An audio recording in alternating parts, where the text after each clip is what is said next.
همزات الشياطين وأعوذ بك ربي أن يحضرون ربنا لك الحمد حمدا كثيرا طيبا مباركا فيه كما ينبغي لك ذو الجلال والإكرام।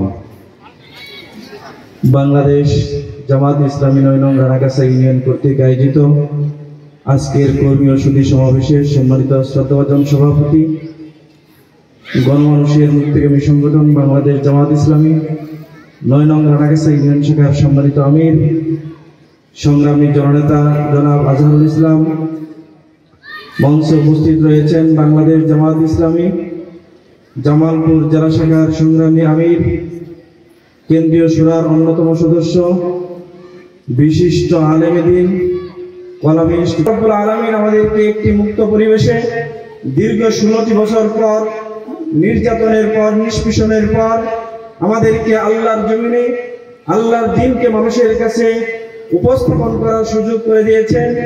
সেই মহান মনিবের দরবারে সকলেই জোরে সুরে অন্তরে অন্তঃস্থল থেকে শুকরিয়া করি আলহামদুলিল্লাহ।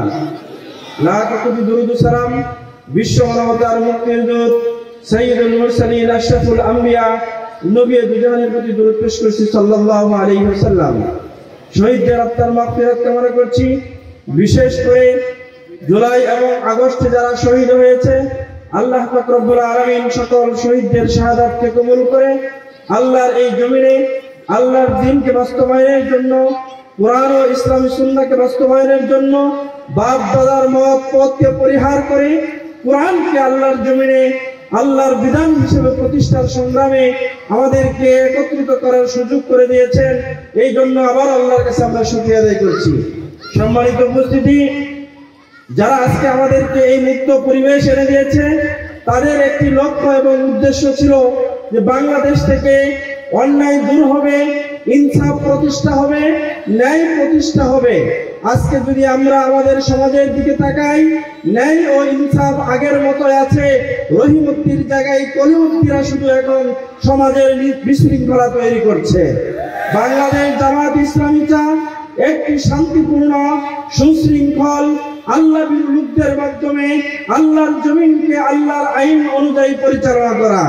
আল্লাহর জমিনকে আল্লাহর আইন অনুযায়ী যদি পরিচালনা করা না হয়, কিয়ামত পর্যন্ত যত মন্ত্রতন্ত্র রয়েছে সমস্ত মন্ত্রতন্ত্রকে একত্রিত করলেও আল্লাহর জমিনে শান্তি প্রতিষ্ঠা হবে না।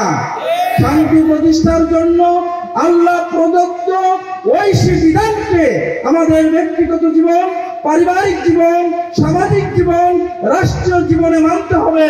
যতদিন না আমরা আল্লাহর বিধান মানতে পারবো, ততদিন আল্লাহ আমাদেরকে শান্তি দিবেন না।